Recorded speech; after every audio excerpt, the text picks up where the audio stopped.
Bismillah, alhamdulillah, wassalatu wassalamu ala rasulillah. Alhamdulillah, pagi hari ini kita bersyukur pada Allah Ta'ala bisa berada di Masjid Nabawi yang penuh barakah. Kali ini kita dari Daurah Al-Haramain 1 yang PPTQ Ulil Albab Samong, Ulu Jami, Pemalang. Ya, ada 40 rombongan qadarullah ini yang umahat lagi di dalam raudhah.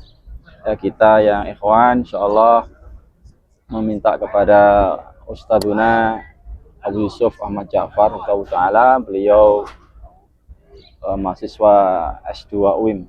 Ustadz ya? Masya Allah, kita memohon untuk berikan tausiah, mudah-mudahan bermanfaat bagi kita. Apalagi orang yang datang Masjid Nabawi diniati untuk belajar atau mengajar akan ditulis sebagai mujahid fisabilillah. Mudah-mudahan kita termasuk daripada yang disampaikan oleh Nabi SAW. Langsung kepada beliau Ustadzuna Abu Yusuf Ahmad Ja'far untuk ta'ala Fathul Masykurah. Bismillahirrahmanirrahim. Assalamualaikum warahmatullahi wabarakatuh. Assalamualaikum. Alhamdulillah, salatu wassalamu ala rasulillah wa ala alihi wa sahbihi wa mawala. La hawla wa la quwata illa billah. Ahlan wa sahlan dengan jamaah semuanya, para asatidzah di kota Nabi Muhammad sallallahu alaihi wasallam. Walaupun kayaknya ini pagi terakhir saja. Besok ke Mekah ya? Oh, siang ke Mekah ya, Masya Allah. Semoga bisa kesini lagi. Amin. Ya, semoga bisa kesini lagi. Karena kota Madinah itu kota yang ngangenin. Ya, belum kita pulang ke tanah air, insya Allah sudah rindu kembali ke sini. Ma'asyiral muslimin rahimani wa rahimakumullah. Satu hadis saja akan kita sampaikan. Semoga hadis ini bermanfaat. Ya, bisa kita bawa pulang ya, sebagai oleh-oleh ya. Karena oleh-oleh terbaik ketika kita pulang dari umroh bukan hanya koper penuh, tapi ilmunya juga ada ya, hati kita penuh dengan ilmu. Rasulullah SAW bersabda dalam sebuah hadis yang diriwayatkan oleh Abu Ayyub Al-Ansari radhiyallahu taala anhu, dan hadis ini dibawakan oleh Imam Ibnu Majah di dalam sunannya. Rasulullah SAW bersabda, ketika ada orang-orang yang bertanya kepada Rasulullah SAW tentang nasihat, ya, tentang wasiat, maka beliau memberikan 3 nasihat yang sangat penting bagi kita, dan itu bukan hanya nasihat khusus ya bagi sahabat yang bertanya, tapi ini umum bagi umatnya. Ya, Rasulullah SAW bersabda, nasihat yang pertama, idza qumta ila shalatika fasholli sholata muwaddi. Jika kalian berdiri untuk sholat, melaksanakan sholat, maka sholatlah seakan-akan besok tidak sholat lagi, besok sudah meninggal dunia. Ini hadis sangat agung sekali ya. Memerintahkan kita untuk betul-betul kalau dalam ibadah itu serius, fokus ya. Kalau seandainya kita divonis oleh dokter, Bapak mohon maaf, usia Bapak besok sudah nggak ada, sisa hari ini, besok meninggal dunia. Kan biasanya ada yang seperti itu. Misalnya kita naudzubillah min dzalik, sakit gitu ya. Dalam hari itu apa yang akan kita lakukan? Akankah kita masih nonton YouTube, sinetron gitu ya? Masih ngopi, masih santai-santai hidup gitu ya? Pasti itu yang, kalau yang orang berakal pasti tidak begitu. Orang berakal pasti akan baca Quran, sholat malam, sholat duha, pokoknya inilah amal soleh semuanya. Sholat sunnah semua dikerjakan. Kalau bisa infak semua hartanya ya, dikeluarkan di jalan Allah SWT. Bangun masjid ya, udah rekeningnya kosong udah. Besok sudah mati ya, pasti akan maksimal ya. Itu kalau orang punya iman dalam hatinya. Maka Rasulullah SAW mengatakan fasholli sholata muwaddi. Sholat, kenapa kok sholat? Kayak penting banget di sholat ya. Ternyata Masya Allah sholat ini penting banget di akhir zaman ya. Rasulullah SAW itu kan punya basiroh, ya, punya pandangan yang tajam. Ternyata betul, ya sholat itu sangat luar biasa pentingnya. Betapa banyak sekarang orang meninggalkan sholat. Ya, ya insya Allah kalau di sini nggak ada orang meninggalkan sholat. Tapi kita lihat di sekeliling kita, mungkin tetangga kanan kiri kita, atau mungkin bagian dari keluarga kita, masih ada nggak yang meninggalkan sholat? Banyak orang meninggalkan sholat.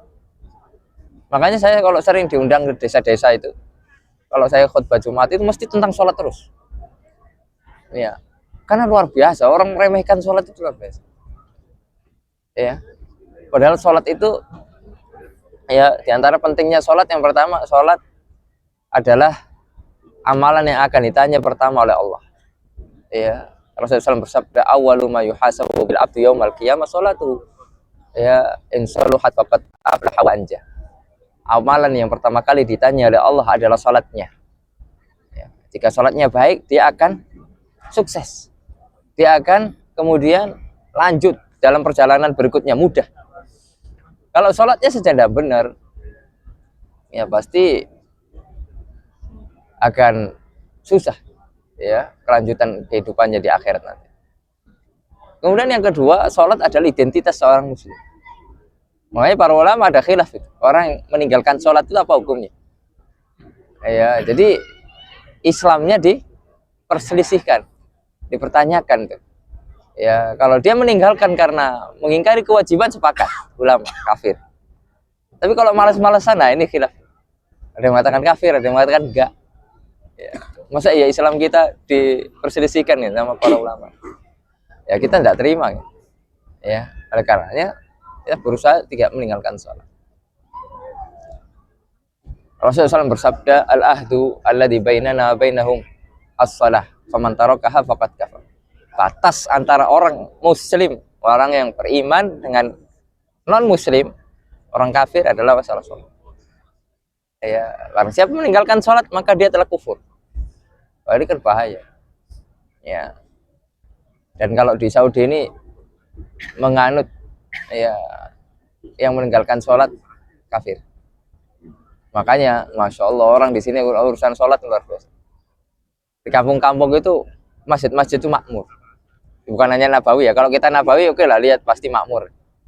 Tapi kalau di kampung-kampung kita lihatnya kampung-kampung. Ya, di desa-desanya itu masya Allah. Masjid itu makmur sekali. Ya, masjid itu makmur sekali. Kemudian urusan sholat ini ya banyak sekali. Di antaranya memperlancar rezeki. Ya. Betapa banyak di rumah tersebut ada orang nggak sholat, kadang rezekinya seret. Ada aja masalahnya. Ya, oleh karena Allah mengatakan wa'mur ahlaka bis-shalah wastabir 'alaiha. La nas'aluka rizqa nahnu narzuquk. Ya, subhanallah. Allah nggak minta rezeki sama kita. Jadi kita sholat itu bukan memberi manfaat sama Allah, enggak. Itu manfaatnya untuk kita. Ya, kami yang memberikan rezeki kata Allah. Oleh karenanya ya kita sebagai orang tua, terutama ini bapak-bapak ini mas'ul, tanggung jawabnya besar. Ya, untuk anaknya memerintahkan masalah sholat. Bahkan saking pentingnya masalah sholat itu dari usia 0 sudah harus diperhatikan masalah ini. Ya, makanya kata para ulama usia 0, anak-anak usia 0 itu sampai usia 7 tahun itu ya bukan berarti tidak diajarkan sholat, enggak. Ya, itu kata para ulama marhalatu al-iktida, marhalah kita mencontohkan sholat. Ya, kan kalau laki-laki sholatnya di masjid dan disunahkan kalau sholat sunnah di rumah. Itu gunanya untuk apa? Ngajari anak-anak. Walaupun mungkin nggak diperintah, tapi anak-anak akan melihat. Nah, kalau bapaknya aja nggak pernah sholat, gimana anak-anak mau melihat? Ya, nah, ini penting. Baru usia 7 tahun diperintah, usia 10 tahun kalau tidak mau dipukul dan lain sebagainya. Ya, itu saking menunjukkan pentingnya sholat. Ya, urusan sholat. Lalu kemudian itu yang pertama. Betapa banyak lagi ya kalau kita gali betapa luar biasanya sholat. Kemudian yang paling penting lagi, sholat itu bukan hanya sekedar rukuk sujud gitu aja enggak. Ustaz, alhamdulillah Ustaz, saya sudah sholat saya sudah sesuai sunnah. Ya, kemudian udah selesai dong, enggak. Sholat itu akan tergambar kepada akhlak kita. Ya, kalau kita sholat sudah sesuai sunnah secara gerakan, tapi tidak tergambar dengan akhlak kita, berarti ada yang nggak beres. Ya, berarti masih kurang beres. Berarti sholatnya belum benar tuh. Allah Subhanahu wa taala berfirman, "Innal insana khuliqa halu'a, idza massahu syarru jazua, wa idza massahul khairu manua." Ya, manusia itu diciptakan dalam keadaan mengeluh.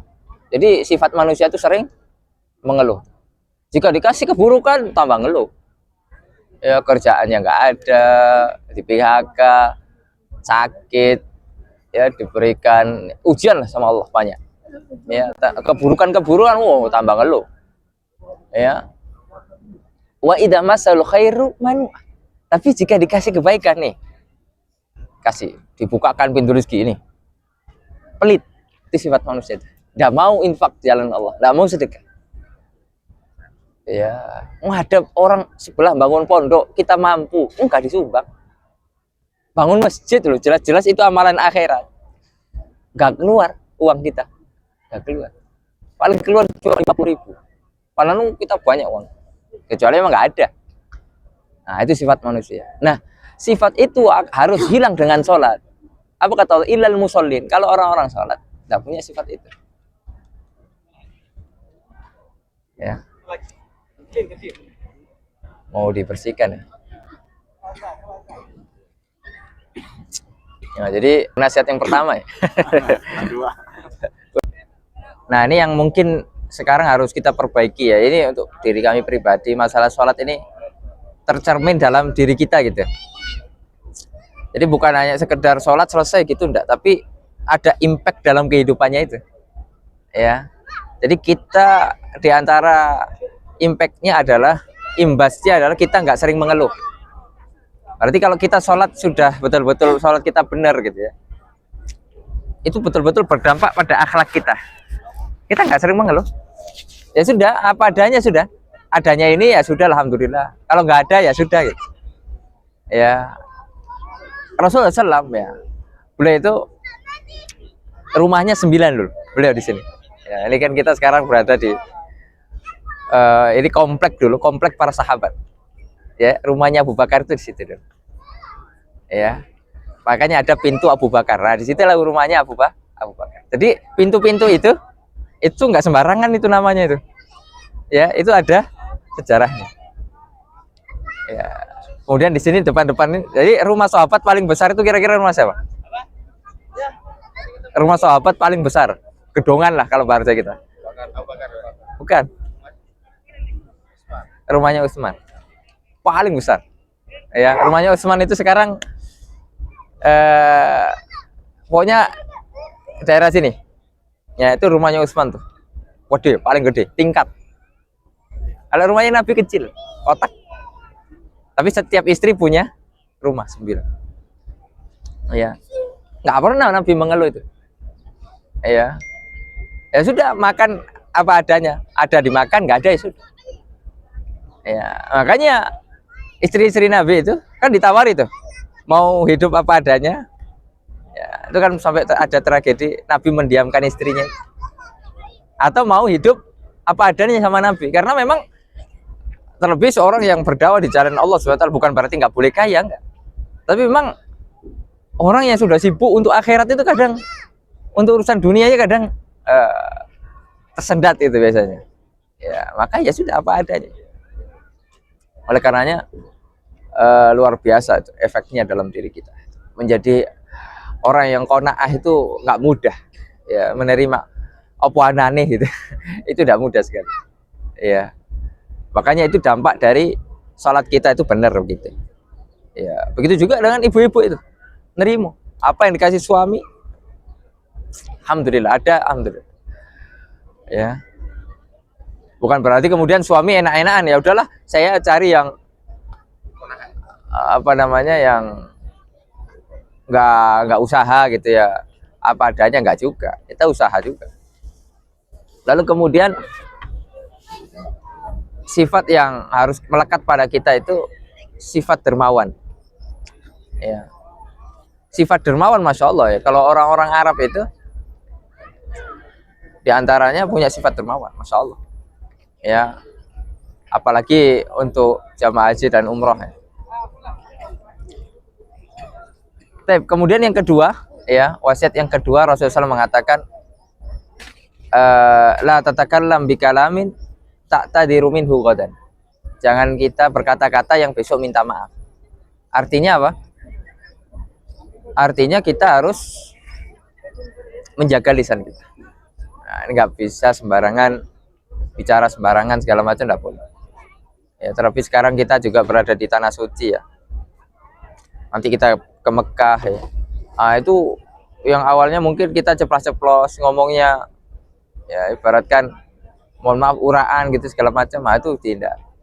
Ya, karena jadikan, saya sering katakan, jadikan ibadah umroh ya, ibadah kita, kunjungan kita ke tanah suci ini sebagai madrasah untuk diri kita. Jangan sampai sebelum kita umroh begitu, setelah kita umroh ya begitu, nggak ada perubahan. Jangan sampai itu. Apa gunanya? Ya, makanya bukan hanya sekedar selesai umroh botak ya tawaf sa'i selesai, enggak begitu. Konsepnya enggak begitu. Ya, itu kan mungkin hanya sekedar gerakan saja. Ya, tawaf, tapi harus ada impact dalam kehidupan. Ya, sama dengan sholat itu, bukan hanya gerakan saja, rukuk sujud bukan hanya itu, harus ada dampaknya. Umroh juga begitu, harus ada dampaknya pulang itu. Di antara dampak yang paling besar adalah kita semakin menjaga lisan, ngomong nggak sembarangan, ya. Kemudian tidak terucap dari kita kecuali yang baik-baik. Rasulullah SAW bersabda, "Man kana yu'minu billahi wal yawmil akhir falyakul khairan aw liyasmut." Barang siapa yang beriman kepada Allah dan hari akhir, lihat, hari akhir berarti menunjukkan bahwasanya akan ada balasannya. Ya, orang kalau nggak beriman kan ya udah, seenaknya aja. Tapi kalau kita orang beriman, tahu besok ini ada balasannya. Besok ini ada hitungannya, ada hisapnya. Makanya kita sekarang hati-hati tuh. Makanya Imam Syafi'i mengatakan, ya idza arada yatakallam falyufakkir. Barang siapa yang mau berbicara maka dipikirkan dulu. Ya, apakah ini baik ataukah ini enggak baik? Kalau baik, ngomong. Kalau enggak baik, tahan dulu. Ataupun baik tapi mudaratnya lebih besar, tahan. Nah, sekarang kan enggak, masya Allah, apalagi zaman media sosial ya, sudah kita nggak punya pikiran lagi, udah share, tulis semuanya tanpa mikir dampaknya, tanpa mikir mudaratnya ya, dan lain sebagainya. Ini masuk ke dalam wasiat yang kedua untuk kita jaga lisan ya. Dan dosa yang paling mudah kita lakukan adalah dosa lisan, mencela. Gratis lah, gratis banget ya, maidu segala macam, luar biasa ya. Apalagi ibadah umroh ini adalah ibadah kesabaran. Kita akan diuji kesabaran kita ya, karena akan banyak hal-hal mungkin yang tidak sesuai ekspektasi kita ya. Ada aja ya yang awalnya kita maunya itu lempeng aja, kita kan maunya yang oke lah, lurus-lurus saja, tapi kan ya kita tidak tahu takdir Allah ya, ada aja ujiannya ya. Biasanya yo ngantri lah, mau kemana-mana ngantri dulu, ke toilet ngantri, ke sini ngantri, ke situ ngantri, liftnya mati, mungkin makanannya nggak enak, nggak sesuai lidah kita ya. Ini makanan Arabi ya, kita biasanya tempe tahu sambelan, nih nggak ada misalnya gitu ya. Ini nanti ke sana ke Mekah lagi ya. Nah, itu harus dijaga. Lalu kemudian urusan lisan ini ya, Mu'ad pernah bertanya, apakah kita akan diadab ya, disiksa karena lisan kita? Ya jelas ya. Makanya Rasulullah SAW mengatakan itu ya, kalau kita mau selamat itu apa? Jaga, pegang lisan kita ya. Itu wasiat yang agung sekali ya, berlaku sampai sekarang gitu ya, agar kita itu hati-hati menjaga lisan kita ya. Karena efeknya betapa banyak efek lisan ini, tapi mungkin remeh, tapi dampaknya besar sekali. Bisa menghancurkan rumah tangga loh. Ya atau tidak? Satu ucapan itu bisa langsung menghancurkan rumah tangga. Bisa melukai hati anak-anak. Bisa melukai, ya, merusak hubungan persaudaraan. Ya, merusak hubungan antara tetangga. Kadang merusak hubungan satu negara. Ya. Itu kan dampaknya luar biasa tuh. Ya, presiden mencela saja negara lain, oh itu bahaya. Makanya omongannya harus hati-hati betul. Sekarang apalagi jejak digital itu ya kejam itu. Ya, makanya nggak bisa sembarang. Dan ini sangat real sekali dalam kehidupan kita. Kemudian yang terakhir, ya wasiat yang terakhir Rasulullah mengatakan wa ajmi'il ya'sa mimma fi aidinnas. Ya, berputus asalah kita dengan apa yang ada pada manusia. Ya, berharaplah kita hanya kepada Allah. Ah, ini masalah tauhid lagi. Ya, masalah tauhid. Apa yang ada pada manusia ya terbatas. Makanya jangan berharap sama manusia.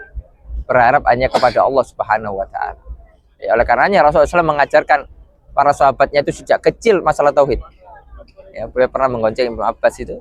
Rasulullah SAW mengatakan, ya, idza sa'alta fas'alillah wa idza sta'anta fasta'in billah. Jika minta sama Allah. Jika minta tolongnya sama Allah. Ya. Dan ini dampaknya ke kepribadian, ya, ke karakter luar biasa. Masalah tauhid. Makanya libatkan Allah dalam semua aktivitas kita. Itu masalah tauhid. Ya, jangan sekalipun kita tinggalkan Allah di dalam semua urusan kita. Ya. Oleh karenanya betapa banyak kita mengajarkan anak-anak kita jauh dari ajaran tauhid.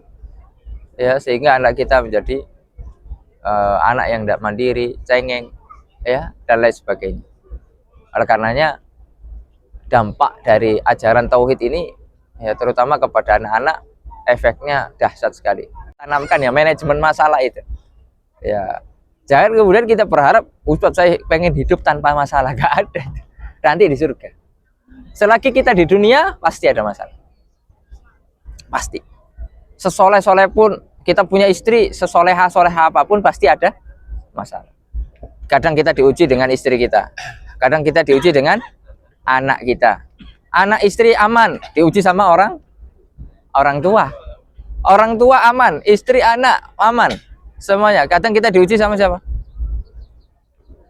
Tetangga. Kadang diuji sama siapa? Yang lain. Pihak-pihak yang lain. Kita dimusuhi orang lah, kita rekan kerja lah, bos di kantor. Toksik. Jadi ada aja, masalah itu ada aja. Kalau masalah misalnya kita alhamdulillah nggak ada masalah keuangan, ya masalah kesehatan diuji. Masalah kesehatan alhamdulillah sehat semuanya, uangnya nggak ada. Kok kayaknya nggak punya duit?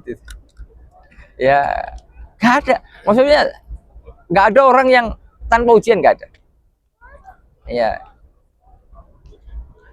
Dan manusia terbaik saja begitu diuji sama Allah. Ya, diuji dengan, ya, Rasulullah SAW 3 bulan pernah dapurnya nggak menyala. Ya, diuji. Ya, sehingga istri-istrinya harus apa? Nggak masak gitu. Kemudian banyak diuji masalah istri-istrinya. Ya, yang cemburu, yang ini segala macam. Ya, itu rumah tangga terbaik, rumah tangga yang paling, ya, itulah yang paling ideal gitu ya istilahnya. Tapi ada masa, apalagi kita, gitulah ya. Ya pasti banyak mas. Nah, cuma orang yang beriman itu bukan berharap nggak ada masalah, enggak.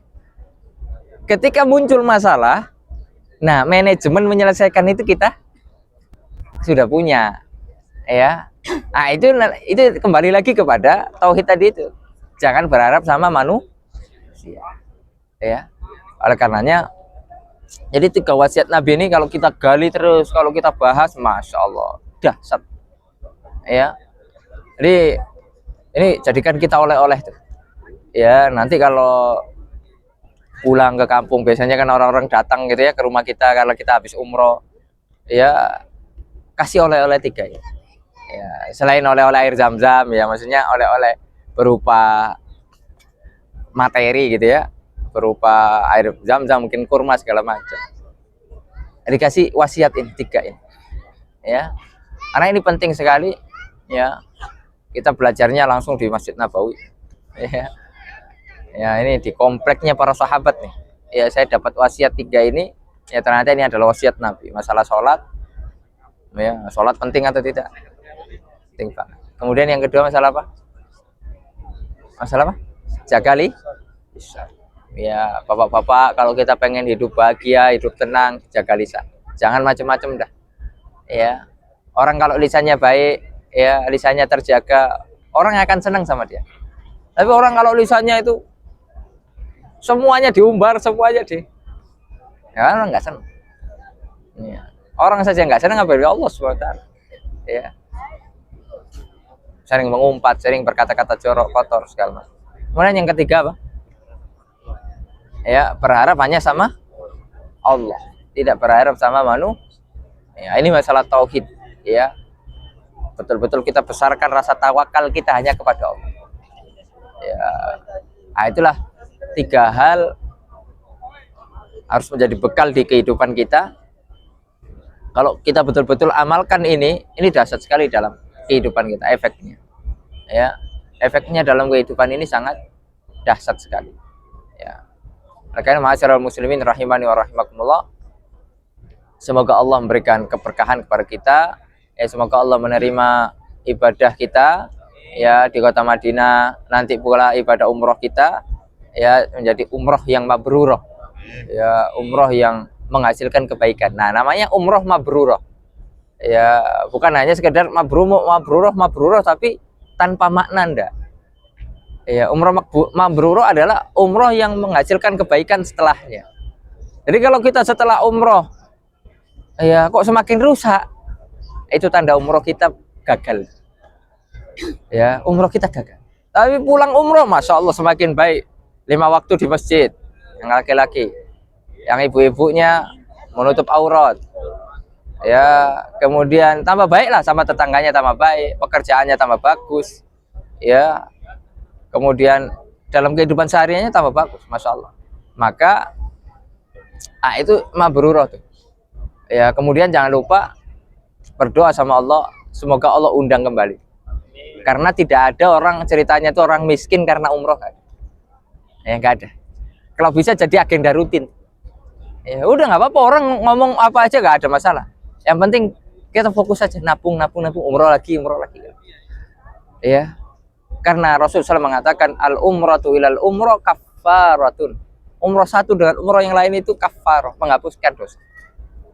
Ya, tabi'u bainal haji wal umroh, ikutilah antara haji sama umroh, fa innahuma yanfiyanid dunubul faqr, yanfiyanil faqr wa dunub.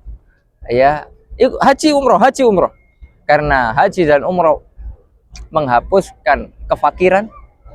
Ya, saya masya Allah ya banyak menyaksikan itu jamaah umroh itu nggak sekali gitu. Umroh tahun depan umroh lagi, tahun depannya lagi umroh lagi. Ternyata betul hadis Nabi itu. Justru memang kita bayar tuh 30 juta, habis 35 juta. Tapi kok tahun depan ada lagi duitnya. Iya. Itu mau menunjukkan bahwasanya ya umroh itu nggak membawa kemiskinan.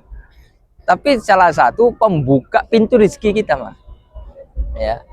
Kalaupun nggak di dunia, di akhirat pasti. Karena nanti akan ditanya oleh Allah, harta kita dari mana? Kemudian kemana? Kalau kita jawab untuk umroh, enak kita jawabnya.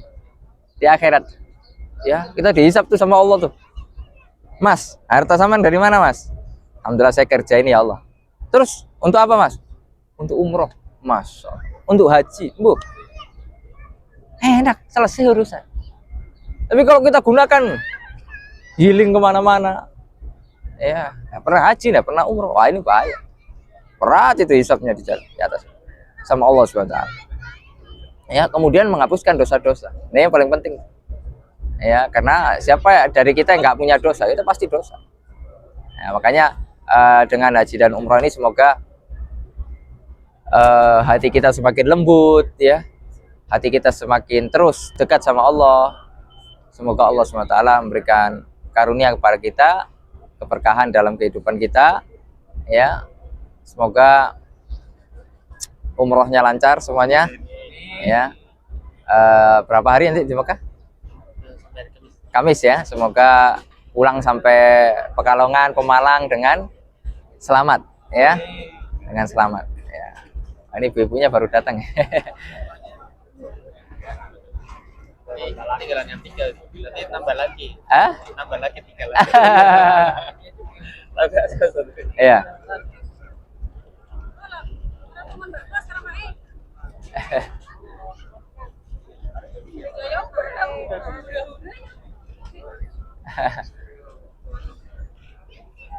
Cukup dah? Hah? Kesimpulannya aja untuk ibu-ibu yang baru datang. Tadi kita ngaji karena jadikan ibadah umroh ini adalah madrasah. Ya, walaupun singkat 9 hari tapi jadikan inilah yang merubah hidup saya. Ya, saya berusaha pengen lebih baik.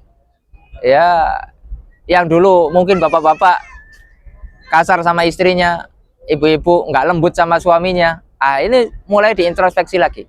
Ya, mulai lagi diubah lagi.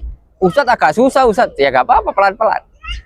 Ya, namanya sifat buruk itu harus diubah pelan-pelan. Ya. Kalau total mungkin agak susah. Ya, lalu kemudian ya pesan yang ketiga adalah berputus asalah dengan manusia.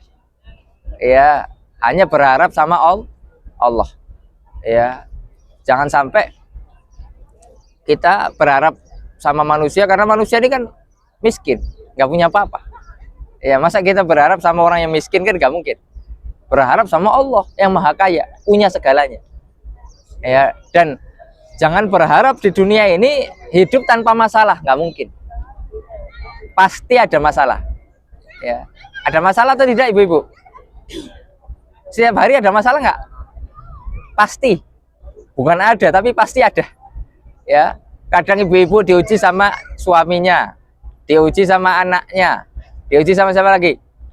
Tetangganya, diuji lagi sama orang tuanya, diuji lagi ekonomi, kadang diuji lagi masalah kesehatan, ya atau tidak? Ada aja. Selesai masalah ini, ada lagi masalah baru. Ya, orang yang beriman bukan orang yang tanpa masalah, enggak. Ya, jangan pikir Ustadz saya pengen hidup tanpa masalah, nanti di surga sabar sebentar. Ya, sabar sebentar di dunia. Nanti di surga enak hidup tanpa masalah. Cuma masalahnya masuk surga itu enggak gampang. Ya, enggak mu. Ya, Rasulullah mengatakan, ya, ala inna silatallahi ya ghaliyah, ya, wa inna silatallahi yal jannah. Sesungguhnya barang dagangan Allah itu mahal. Ya. Dan barang dagangan tersebut adalah surga. Ya, bayangkan tuh. Orang cari surga tuh. Makanya kadang orang kalau saya lihat ibadah males-malesan. Ini apa sudah ada orang dalam dah? Ya, kok ya kalau kita lihat orang yang betul-betul pengen masuk surga itu kan effortnya luar biasa, usahanya luar biasa. Ya, karena merasa bahwasanya surga itu berat, mahal. Lah kok kita mau nyari surga kok enteng-enteng? Ya kok nggak ada usahanya? Ya, makanya alhamdulillah sekarang ibu-ibu baru dari Raudhah. Ya, Raudhah itu kata para ulama itu adalah bagian dari surga. Ya, semoga ibu-ibu yang habis masuk Raudhah semoga nanti bisa menjadi sebab masuk surga. Ya, karena itu kata para ulama akan diangkat bagian Raudhah itu ya ke surga. Ya, itu diantara tafsiran dari para ulama, diantaranya Imam An-Nawawi rahimahullah. Ya, oleh karenanya Bapak Ibu yang dirahmati oleh Allah SWT, semoga perjalanan ini menjadi perjalanan yang berkah, ya, perjalanan yang ya berdampak positif dalam kehidupan kita, ya, baik masalah keduniaan kita, urusan dunianya semakin diberikan kelancaran ya sama Allah, ya, terlebih urusan akhiratnya. Ya, semoga kita dibukakan jalan hidayah.